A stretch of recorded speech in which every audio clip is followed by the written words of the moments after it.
Yes, yes, good people. Here we go. Episode 2, Preachers of LA Power Rankings. It's your boy, the Baddest Chaplain, Chris B, here with my lovely, beloved Bree. What's going on, Bree? Not much. Glad to be here. And, for those of y'all who haven't heard, we're here every week recapping the episode of Preachers of LA. I think it's been a pleasant surprise. I think this show... Really has. It seems to be getting better every time. Granted, it's only been 2 episodes. Only 2 in. But it seems to be getting better every time. No sophomore slump. No sophomore slump. So we're going to start from the bottom and work our way to the MVP of the episode.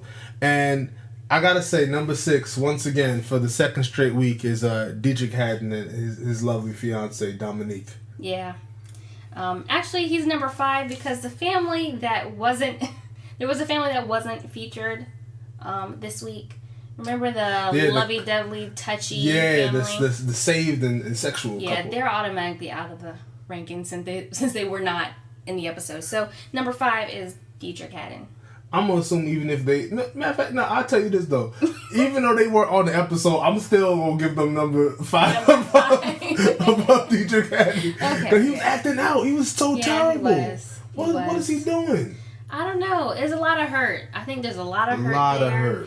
You can tell he's very young-minded, but, when a lot of people go through something, they're stunted at that age when they go through something. That's real. Maturity-wise and...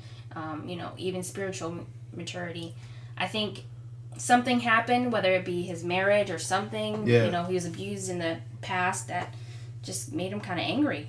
And you could tell he's so desirous of respect. Like any slight, anything that comes off as disrespect to him, he gets enraged. And super defensive. Does not take criticism well at all. And I thought it was one of those things where his arrogance really, really was a turnoff to me. Mm-hmm. But you can kind of tell it's one of those situations, like you said, he's hurt, so he's putting on this defensive shell and just putting on that front. But you can't deal with folks that way, you know what I mean? And I see too many people just in regular life, especially those who are in leadership positions.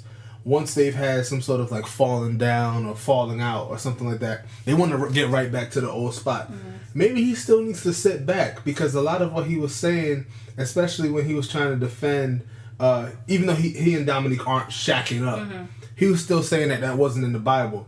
And granted, obviously the phrase shacking up is a slang term. There are a lot of things that, in modern terms, they're not in the Bible because of the culture-wise back then.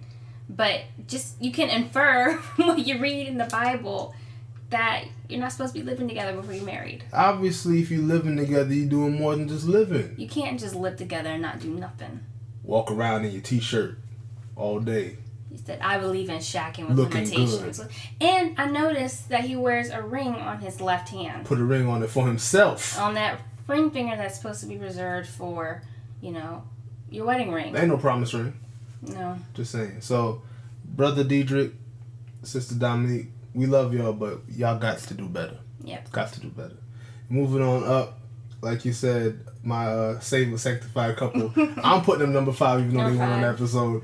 But I don't know what happened to them. Like, they weren't at the man cave. And it doesn't look like they're going to be in the preview for the next episode. They don't look like they're in episode 3, so maybe they just, hey, I'm still going to include, if Dietrich doesn't get it together, because he's holding the whole couple down. We do the rankings by couple, but he's holding the whole couple down. If he doesn't improve, man, I'm going to have to keep putting him number 6. True.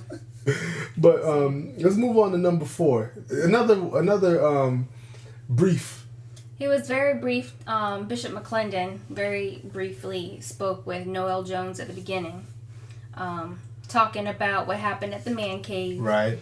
And he seems like another person who's kind of defensive. Yeah. Easily tempered, And it's funny because even though he looks like the Lost of the Barge brother, he has a little street on him. He does. He might have put his hands in, I don't mean prayer, on Dietrich. Like he looked like he was ready to just throw fisticuffs. Yeah. So I'm not a big fan of him. I said in the last one that I wouldn't be surprised if he was in number 6, but Dietrich just is holding down the crown for ridiculous. So I don't know. Maybe it's his to lose still. Yep. Let's move on to number 3. My guy, Yardman, Bishop Noel Jones. A lot of hurt. Lots of hurt. A lot of hurt. And I think he's so hurt that he's afraid to cross that friend zone with his lady friend. Didn't you feel for her? Yeah, even when they were talking about their future, she's like, well, he said that we'll always be friends. You can look at the look on her face. She don't want friendship. She looked so hurt when he said that. I thought she was gonna cry. I did too. I really did, because, I mean, I can only relate to it as a survivor of the friend zone as a teenage man or teenage boy, whatever. Like, friend zone is awful. Teenage man. Well, there are some teenage men out there, so that's possible. But being in the friend zone is awful. There's nothing worse than being in the friend zone. And can you imagine, as an adult, who's obviously they were more than friends, but because of whatever's going on with the good Bishop Noel Jones, he just continues to use his title friend. Like, but at the same time, he sounded so. He's a little arrogant too. He's kind of like smooth with his arrogance. He seems to be fine with being at the Bachelor, but I don't know if it's just him being content with where he is in life, or if he's really just scared about, after his 22-year failed marriage, that it's going to happen again. Do you think he's secretly a player from the Himalayas? I don't know. I honestly think his dog is his girlfriend. He treated the dog better than he treated that girl. She's got the finest clothes. JJ's got a restaurant named after her. The restaurant, little cashmere sweater. Always under his arm. That's JJ's girlfriend. JJ.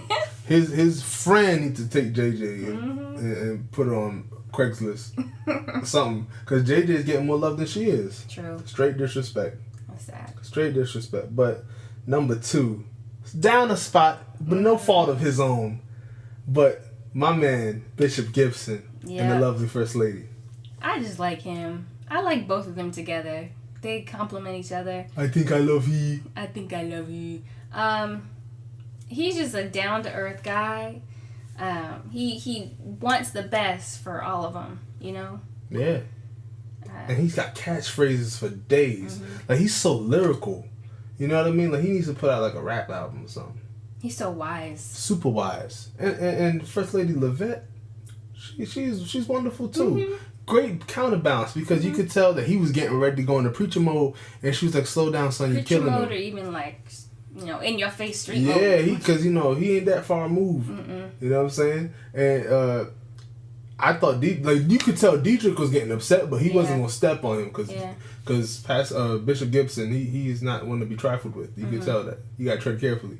But I liked how he was very just loving and considerate toward Dietrich, because I would have been so turned off trying to give somebody like that advice. Honestly, it's hard. Yeah. But he dealt with it masterfully.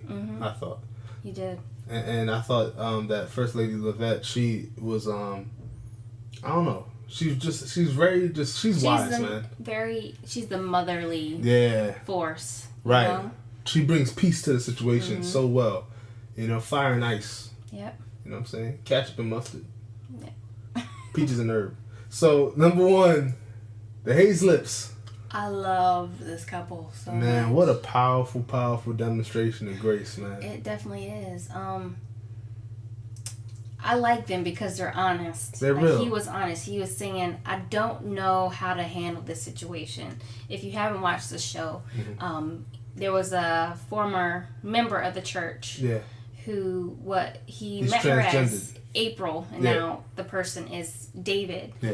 And he really didn't know how to handle the situation. And he was really honest in saying, hey, I don't know how to deal with this. God, help me with this. I want to honor God, but at the same time, I don't want to, disrespect David. Yeah. How do I go about, making sure this person's soul is healthy enough to get to heaven? Right. He wanted to show love to David and respect David, and he still wanted to shepherd David. I thought that was beautiful because I think, and it's something I've noticed in my own walk, that as you grow deeper and deeper in your relationship with Christ, you've got to become more comfortable with not having the answer. Too many people are so ready to try to solve stuff. And when we go into it thinking we have the answer, we just mess things up. Because if you go into this with hate and ban David from the church and say, don't come back until your April and stuff like that, what is that going to do for anybody? You know what I'm saying? And what does the congregation benefit from that? What does David benefit from that? You know, I look at it like this. The church has to be the hospital. You know what I'm saying? We all are broken folk. Yep. We all got something we're dealing with. And so if we can't be broken there, then what's the point of the institution? True. Jesus ain't come for the healthy, he came for the sick. You know what I'm saying? So I look at that and I thought that was a powerful, masterfully handled situation. And it was something where I think it's powerful in this sense that people on either side of the spectrum are going to be mad at him for the decision he made. Because you're probably going to have folks there who felt like he was offensive and wasn't honoring David's decision and what he's going through. And then you're going to have people there who probably thought that he was encouraging sin and stuff like that. And I feel like whenever you piss off both spectrums of it, you're probably making the right decision. You know what I'm saying? Like I always joke with you about this, Bree, that I always felt when I was with my friends that I was the most conservative person, but when I'm with my family, I'm the most liberal. So I feel like I'm in the right place. You know what I'm saying? And sometimes you need that. You know, balance can be good. True. You know? But surprising, I must say, I went into this really expecting to just be like, oh, this show is awful, and felt like I was just watching a car accident every week. But I've been pleasantly surprised by this show, I must say. I think it shows that the preachers and the preachers of LA and the preachers everywhere, they're all humans. They go through human emotions.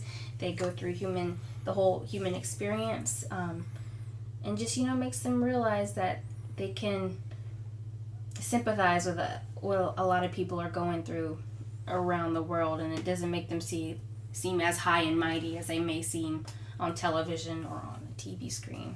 Absolute. That's going to do it for this week's update. Please be sure to hit us up on Facebook.com/STCDNW. And also listen to our show, Songs That Could Do No Wrong, comes on SoundBoothRadio1.com every single weekday from 2 p.m. and at 6 p.m. Eastern Standard Time. So until next time, y'all, share it. Tell a friend. Peace. Bye-bye. Bye.